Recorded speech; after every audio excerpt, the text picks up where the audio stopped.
தெய்வத்தின் குரல் முதல் பாகம். தேவதா மூர்த்திகள் அவதார புருஷர்கள். முருகனின் வடநாட்டு அவதாரம் பகுதி 2. இதுவரை கதை சொன்னேன். இப்போது கொஞ்சம் கொஞ்சம் தத்துவம் சொல்கிறேன். எல்லா கதையும் தத்துவத்தில் நிறைந்து போவதற்குத்தான். வேதம் விதித்துள்ள கர்மாக்களை நாம் செய்தால் அதுவே நிறைவு. சுவாமியிடம் பக்தி வேண்டாம், அவரோடு ஒன்றாக போய்விடுகிற ஞானம் வேண்டாம் என்பது கர்ம மீமாம்சை. இவர்கள் ஒப்புக்கொண்ட அதே வேதங்களில் உள்ள உபனிஷத்தில் தானே கர்மம் எல்லாம் நின்று போன ஜீவ பிரம்ம அபேத ஞானத்தை சொல்லி இருக்கிறது என்றால், இவர்கள் வேதத்தை விதி என்றும் அர்த்தவாதம் என்றும் இரண்டாக பிரித்தார்கள். விதி என்பது நீ இன்னின்ன கர்மாக்களை இப்படி இப்படி செய் என்று சொல்லி அந்த கர்மாக்களில் பிரயோகமாகிற மந்திரங்களை தரும் பகுதி, அதாவது காரியத்தை சொல்கிற பாகம். ஜீவ பிரம்ம அபேத வாசகங்களில் காரியம் இல்லை, வெறுமே இருந்து கொண்டிருக்கிற நிலையை அது சொல்கிறது. இருப்பது எப்படியோ இருந்து விட்டு போகட்டும், நமக்கு லோகத்துக்கு பிரயோஜனம் தருவது கர்மம்தான். இந்த விதிகளை கொண்ட வேத பாகம்தான் நமக்கு பிரமாணம் என்று மீமாம்சகர்கள் சொன்னார்கள். விதியாக இல்லாத உபனிஷத்தை அர்த்தவாதம் என்பார்கள். ஒரு விதியை அனுஷ்டிப்பதால் உண்டாகும் பலனை உயர்த்தி சொல்லி அதனால் விதிகளில் ஜனங்கள் ஊக்குவதற்காக கதைப்பதுதான் அர்த்தவாதம். பேப்பரில் தாது புஷ்டி லேகியம் விளம்பரம் ஒன்று கண்ணில் பட்டது. அதிலே சிங்கத்தோடு ஒரு சாண்டோ பைல்வான் குஸ்தி செய்கிற மாதிரி படம் போட்டிருந்தது. அந்த படம் அதை பார்த்து நாம் ரசிப்பதற்காகவா போட்டிருக்கிறது? இல்லை, இந்த லேகியத்தை சாப்பிட்டால் நீங்களும் அப்படி பலசாலிகளாக ஆவீர்கள் என்று நமக்கு ஆசை காட்டுவதற்கு அர்த்தவாதமாகவே போட்டிருக்கிறது. இப்படியே தான் சகல கர்மங்களையும் அனுஷ்டிக்கிறவன் ரொம்பவும் உயர்ந்து விடுவான் என்று ஜீவனை ஸ்தோத்திரம் பண்ணுவதற்காகவே உபனிஷத்துகளில் சகலமாகவும் ஆன பிரம்மம் ஒன்று இருக்கிறது. இந்த ஜீவன் அந்த பிரம்மமே ஆகிவிடுவான். அப்போது இவனுக்கு கர்மாவே நின்று போய் ஞானமயமாகுகிறான் என்றெல்லாம் சொல்லி இருக்கிறது. இந்த கதை எல்லாம் ஜீவனை நிறைய கர்மா பண்ண வைக்கிற உத்தேசத்தில் ஏற்பட்டவைதான் என்று கர்ம மீமாம்சகர்கள் சொல்வார்கள். லேகியம் சாப்பிட்டு ஒரு நாளும் சிங்கத்தோடு சண்டைக்கு போக முடியாது என்பது போல அந்த பிரம்ம நிலையும் ஏதோ அசாத்தியத்தை சொல்லும் கதை என்றே கருதினார்கள். இவர்களுக்கு ஆச்சாரியால் என்ன எதிர்வாதம் செய்து உபதேசித்தார்? வேதத்தில் காரியத்தை சொல்கிற விதிகளைப் போலவே இன்னின்ன காரியம் செய்யக்கூடாது என்று சொல்லும் நிஷேதங்களையும் நீங்கள் அர்த்தவாதம் என்று தள்ளிவிடாமல் ஒப்புக்கொள்கிறீர்கள். வேதம் கள் குடிக்காதே என்கிறது. இங்கே செய்ய வேண்டிய காரியம் எதுவும் இல்லை. ஆனாலும் ஒன்றை செய்யாததாலேயே பிரயோஜனம் இருக்கிறது. கள் குடிக்காததால் புத்தி கலங்காமல் இருக்கிறது என்பதால் இதை நீங்களும் ஏற்கிறீர்கள். சில காரியங்களை செய்யாததிலேயே பிரயோஜனம் இருக்கிறது என்று ஒப்புக்கொள்கிறீர்கள். அதாவது காரியத்துக்கு இல்லாமல் வேத சப்த பிரமாணத்தை பிரயோஜனத்துக்காகவே ஒப்புக்கொள்கிறீர்கள். சிலவற்றை செய்யாமல் இருப்பதே பிரயோஜனம் என்று நீங்கள் சொன்னால், நானோ உபனிஷத்தில் சொன்னபடி பரம ஞான நிலையில் ஒன்றுமே செய்யாததுதான் பரம பிரயோஜனம், அது வெறும் அர்த்தவாதம் அல்ல என்கிறேன். ஒரு நிலை வரைக்கும் வேத விதிப்படி லோக க்ஷேமார்த்தமாக கர்மா செய்து செய்துதான் மனசை கண்டபடி தெரியாமல் தர்மத்தில் கட்ட முடியும். ஆனால் கர்மாவே முடிந்த முடிவு, நிறைந்த நிறைவு என்பது சரியில்லை. கர்மா உள்ளவரை அதன் பலனை அனுபவிக்க ஜென்மா எடுத்துக்கொண்டேதான் இருக்க வேண்டும். ஜென்மா முழுக்க துக்கமே இல்லாமல் நிறைந்திருக்க எவராலாவது முடியுமா? கர்மா தரும் நிறைவும் ஆனந்தமும் தற்காலிகம்தான். நிறைந்த நிறைவு நித்தியானந்தம் எப்போது ஏற்படுகிறது? கர்மானுஷ்டானத்தால் சித்த சுத்தி உண்டான பின் கர்மாவை விட்டு ஆத்ம விசாரம் பண்ணி தியான யோகத்தில் இறங்கி அதன் முடிவில் தான் எங்குமாக நிறைந்து ஆனந்த ஸ்வரூபமாக இருக்கிற ஆத்மாவே என்று அனுபவிக்கிற போதுதான் நிறைந்த நிறைவு, பூரணத்துவம், சாஸ்வத சௌக்கியம் உண்டாகும். இத்தனை கர்மாவும் அந்த காரியமற்ற நிலைக்கு கொண்டு விடவே ஏற்பட்டவை என்று உபதேசித்தார். சரி, ஒரு காரியமும் இல்லாமல் ஒருத்தன் ஆத்மானந்தத்தில் இருக்கிறான் என்றால் அவனுக்கு வேண்டுமானால் அது பரம பிரயோஜனம். ஆனால் லோகத்துக்கு அவனால் என்ன பிரயோஜனம்? வேதம் சொல்கிறபடி அவரவரும் கர்மாவை, கடமையை செய்தால்தானே லோகக்ஷேமம் உண்டாகிறது. இதற்கு ஆச்சாரியால் என்ன பதில் சொன்னார்? ஜனங்களுக்கு பெரிய பிரயோஜனம் அன்பாக ஆனந்தமாக இருப்பதுதானே. கர்மாவை விட்டுவிட்டு ஒருத்தன் சந்நியாசம் வாங்கி கொள்ளும் போது பிரைஷ மந்திரம் என்று ஒன்று சொல்கிறான். அது என்னை கண்டால் ஒரு ஜீவராசிக்கு கூட பயம் உண்டாகக்கூடாது, சகல ஜீவராசிகளிடமும் நான் அன்பாக இருக்க கடவேன் என்கிறது. கர்மா இருக்கிற வரையில் அதற்கு ஏதாவது இடையூறு வந்துதான் சேரும். உடனே கோபம், துவேஷம் வரத்தான் செய்யும். சந்நியாசிக்கோ கர்மாவே இல்லை. அதனால் எல்லோரிடமும் எல்லாவற்றிடமும் அவனே எப்போதும் அன்புமயமாக இருக்க முடியும். அன்பாக இருப்பதே இவனுக்கு கர்மாவாகி விடுகிறது என்று வேடிக்கையாக சொல்லலாம். இவனுடைய தரிசனமே மற்றவர்களுக்கு அன்பை, ஆனந்தத்தை தருகிறது. இதைவிட லோக பிரயோஜனம் என்ன வேண்டும்? ஸ்தூலமாக கூட இவன் காரியம் செய்யாமலா இருக்கிறான். காரியத்தால் தனக்கு ஆக வேண்டியது எதுவும் இல்லாவிட்டாலும் தன் தரிசனத்தால், தத்துவோபதேசத்தால் லோகத்துக்கு நன்மை செய்வதற்காக ஊர் ஊராக சுற்றுகிறான். தான் கொஞ்சம் கூட பட்டுக்கொள்ளாமலே, பட்டுக்கொள்ளாததாலேயே லௌகிகர்களை விட ஜாஸ்தி காரியம் செய்கிறான்.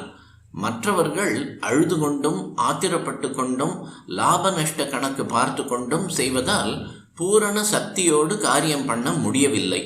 அதில் குறைகள் உண்டாகின்றன. இவனோ சிரித்து கொண்டே செய்வதால் அசாத்தியமானதையும் அனாயாசமாக செய்து விடுகிறான். இவனுக்கு எல்லாம் தானானதால் தன்னிடமே ஒரு தோஷம் இருப்பதற்காக தன்னை தள்ளிவிடாதது போல் பிறரிடம் இருக்கிற தோஷத்துக்காக அவர்களை துவேஷிக்காமல் அதை பரம பரிவோடு நிவிருத்தி பண்ணுகிறான். அவன் இருக்கிற நிறைந்த நிறைவான பரிபூரண ஆனந்த நிலையில் ஜனங்களை சேர்க்கத்தான் முதல் படியாக வேத கர்மா இருக்கிறது. ஜனங்கள் சொந்த லாபத்தையே நினைத்து ஆசை வயப்பட்டு எதை வேண்டுமானாலும் செய்யலாம் என்று விடாமல் வேதம் லோகோபகாரமாக கர்மாவை கொடுத்திருக்கிறது. இவற்றை நிஷ்காமியமாக பற்றில்லாமல் செய்து செய்து சித்த சுத்தி உண்டான பின் இவை நின்றுவிடலாம் என்று ஆச்சாரியால் விளக்கினார். ஞானியின் அன்பு, ஆனந்தம், நிஷ்காமிய கர்மம் முதலியவற்றுக்கெல்லாம் தாமே ஒரு விக்கிரகமாக ஆச்சாரியால் குமாரில பட்டரின் முன் நின்றார். ஈஸ்வர பக்தி இல்லாமல் வரட்டு கர்மம் செய்வது பிசகு என்றும் விளக்கினார். கர்மம் என்பது ஜடம். அது தனக்குத்தானே பலன் தந்து கொள்ள முடியாது. லோகக்ஷேமத்துக்காக சுவாமிதான் வேதத்தின் மூலம் கடமைகளை விதித்து பலன் தருகிறார். கர்மாவில் குறை ஏற்பட்டால் க்ஷமித்து கைதூக்கி விடவும், குறை வராமல் கர்மா செய்யும் சக்தியையும் ஸ்ரத்தையையும் பெறவும் அவரையே பிரார்த்திக்க வேண்டும். அவர் பிரீத்திக்காக செய்கிறோம் என்கிற பாவம் வந்தால்தான் சொந்த ஆசைக்காக காரியம் செய்வது போகும். இப்படி ஆச்சாரியால் உபதேசிக்க குமாரில பட்டருக்கு கர்மமெல்லாம் ஈஸ்வரார்ப்பணம் செய்யப்பட்டு பக்தியிலும் அந்த பக்தி ஈஸ்வரனோடு இரண்டர கலந்துவிடும் ஞானத்திலும் கொண்டு விடுவதற்குத்தான் என்று நன்றாக தெளிவாயிற்று. ஆனந்த பாஷ்பத்துடன் ஆச்சாரியாலை பார்த்து, கர்மமே பலன் தரவில்லை, ஈஸ்வரன்தான் பலதாத்தா என்று நன்றாக தெரிகிறது. நான் பிராயச்சித்தமாக செய்கிற இந்த துஷாக்னி பிரவேச கர்மாவுக்கு பலனாக எனக்கு ஞானாமிர்தத்தை தருவதற்கு ஈஸ்வரனான தாங்களே பலதாத்தாவாக வந்திருக்கிறீர்கள். கர்மாவினால் ஒரு நாளும் கிடைக்காத ஜனன நிவிருத்தியை எனக்கு அருளிவிட்டீர்கள். அந்திம சமயத்தில் பக்தர்களுக்கு கூட பகவத் ஸ்மரணை வராது என்பார்கள். ஆனால் சுவாமியே தேவையில்லை என்ற எனக்கோ தாங்களே நேரில் பிரத்யட்சமாகி விட்டீர்கள். தங்கள் சித்தாந்தம் முழுவதும் எனக்கு சம்மதம். ஆனால் இன்னும் சில க்ஷணங்களில் சரீரத்தை விட்டுவிடப் போகிற நான் மற்ற கர்மா மார்க்கக்காரர்களுக்கெல்லாம் இதை எடுத்துச் சொல்ல முடியாமல் அசத்தனமாக இருக்கிறேன். ஆகையால் தாங்கள் மாஹிஷ்மதி நகரத்துக்கு சென்று அங்கே என்னை விட மீமாம்சகராக இருக்கிற மண்டன மிஸ்ரருக்கு இதே உபதேசத்தை அனுகிரகித்து தங்கள் சித்தாந்தத்துக்கு திருப்பிக் கொள்ளுங்கள். பிறகு மீமாம்சகர்கள் எல்லோரும் அதே வழிக்கு வந்து விடுவார்கள் என்றார்.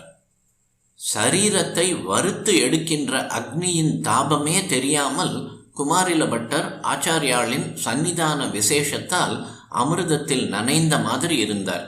இந்த கட்டத்தை நினைக்கிற போது மூக பஞ்சசதி ஸ்லோகம் ஒன்றும் அப்பர் சுவாமிகளின் பாடல் ஒன்றும் ஞாபகம் வருகின்றன. மூக பஞ்சசதி ஸ்லோகம் ஜனோயம் சந்தப்தோ என்று ஆரம்பிக்கிறது. நான் நெருப்பில் நன்றாக வெந்து கொண்டிருக்கிறேன் என்கிறார் மூகர். என்ன நெருப்பு? சம்சாரம் என்பதுதான் நல்ல கோடைகால சூரியன் மாதிரி கொளுத்தி எடுக்கிறதாம். எனக்கு பரம ஞான தீர்த்தம் ஒரு துளி கூட கிடைக்காமல் வேகிறேன் என்கிறார். பரஞான பயஸ் என்கிறது ஸ்லோகம். பயஸ் என்றால் தீர்த்தம், பால் என்றும் அர்த்தம். பரம ஞான பாலைத்தான் அம்பாள் ஞான சம்பந்தருக்கு குழந்தை பிராயத்திலேயே அனுகிரகித்தாள். அதனால் அவர் ஆரம்பத்திலிருந்தே கர்மம், பக்தி, ஞானம் மூன்றை பற்றியும் சரியானபடி தெரிந்து கொண்டு உபதேசித்தார். அவர் பெயரிலேயே ஞானம் இருக்கிறது. பக்தியை அவர் யதேஷ்டமாக வளர்த்தது எல்லோருக்கும் தெரிந்தது. வேத கர்மாக்களையும் அவர் எங்கு பார்த்தாலும் உயர்த்தி பாடியிருக்கிறார். உதாரணமாக, கற்று ஆங்கு எரிவோம்பி கலியை வாராமே செற்றார் வாழ் தில்லை என்கிறார். கற்று வேத அத்தியனம் செய்து ஆங்கு அதில் சொல்லி இருக்கிறபடி எரிவோம்பி அக்னி வளர்த்து யாகம் செய்து கலியை வாராமே செற்றார் வாழ் தில்லை, கலியை விரட்டிவிட்ட வேதியர்கள் வாழ்கிற சிதம்பரம் என்கிறார். கர்மா அதுவாகவே கலியை விரட்டிவிடவில்லை. கர்ம பலனாக ஈஸ்வர பிரசாதத்தாலேயே கலி ஓடிற்று என்பதை இதே பாட்டில் முற்றா வெண்திங்கள் முதல்வன் பாதமே பற்றா நின்றாரை பற்றா பாவமே என்றார். பாவம்தான் கலிபுருஷன். குமாரில பட்டருக்கு ஆயுள் முடிகிற சமயத்தில்தான் ஞானம் ஜலமாக பாலாக இல்லாமல் அமிர்தமாகவே ஆச்சாரியால் தந்த அந்த அத்வைத அமிர்தமாகவே கிடைத்தது. தாக சாந்திக்கு மூகர் எதை தேடிக்கொண்டார்? அம்மா காமாட்சி, பரமசிவ ஜாயே, மகா மங்களமான பேரன்பு வடிவான ஈஸ்வரனுடன் இரண்டர கலந்திருக்கும் தாயே, சம்சார தாபத்தில் கொதித்திருக்கிற நான் உன் மகா குளிர்ச்சியான திருவடி நிழலைத்தான் தேடுகிறேன் அம்மா என்கிறார். பதாம்போஜ சாயாம், இணையடி கமலங்களின் நிழலை என்று நேர் அர்த்தம். ஈசன் எந்தை இணையடி நீழலே என்று இதையே அச்சடித்தாற்போல் அப்பர் சுவாமிகள் சொல்கிறார். எந்த சந்தர்ப்பத்தில் இதை சொன்னார்?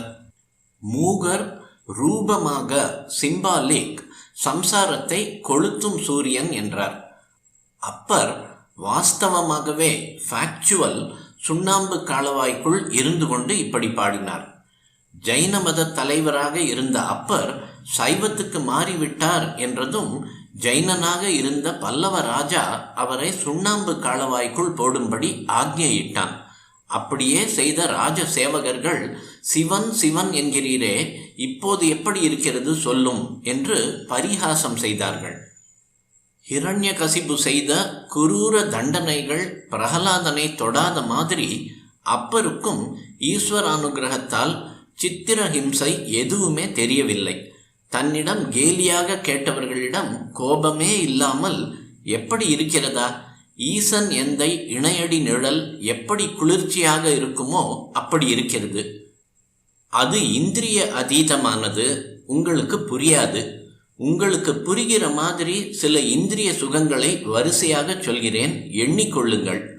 முதலில் பரமசுஸ்வரமான வீணாகானம், மாசில் வீணை, அப்புறம் பூரணச்சந்திரன் மாலை மதியம், அப்புறம் ஜிலு ஜிலு என்று அடிக்கும் தென்றல், வீசு தென்றல், இன்னும் வசந்த காலத்தில் எங்கு பார்த்தாலும் கம் என்று பூரித்து நிற்கிற புஷ்பங்களின் சுகந்தம், வீங்கு இளவேனில், கடைசியாக தேனின் ரசமும் அதற்காக கூட்டம் கூட்டமாக வரும் வண்டுகளின் ரீங்காரமும் சேர்ந்த தாமரை பொய்கை, மூசு வண்டு அரை பொய்கை. இத்தனை இனிமைகளையும் ஒன்று கூட்டினால் கிடைக்கிற ஈசன் இணையடி நிழல் இன்பத்தை இதோ இந்த கொதிக்கிற காலவாய்க்குள் அனுபவித்துக் கொண்டு ஆனந்தமாய் இருக்கிறேன் என்றார் அப்பர் சுவாமிகள். அந்த ஈசனின் அவதாரமான ஆச்சாரியாளின் இணையடிகளை தரிசனம் செய்து கொண்டே தேக சிரமம் கொஞ்சம் கூட தெரியாமல் குமாரில பட்டர் நெருப்பில் கருகி பிராண தியாகம் செய்தார். ஞான பண்டித முருகனின் அவதாரமானவருக்கு பக்தியும் ஞானமும் தெரியாதா? ஆனாலும் பௌத்தர்கள் வெறும் அறிவு மார்க்கத்தை மட்டும் சொன்னபோது தாம் அதில் கொஞ்சத்தை எடுத்துக்கொண்டால் கூட அவர்களுக்கு இடம் கொடுத்தது போதும், இதனால் ஜனங்களை வைதிகத்துக்கு திருப்ப சிரமப்படும் என்பதால் ஞானமும் வேண்டாம், பக்தியும் வேண்டாம், கர்மாவே போதும் என்று மட்டும் அடித்து சொன்னார். நடுவிலே இப்படி அவர் ஒரு வழி போட்டதால்தான் அப்புறம் ஆச்சாரியால் கர்மம், பக்தி, ஞானம் மூன்றையும் சொல்ல முடிந்தது.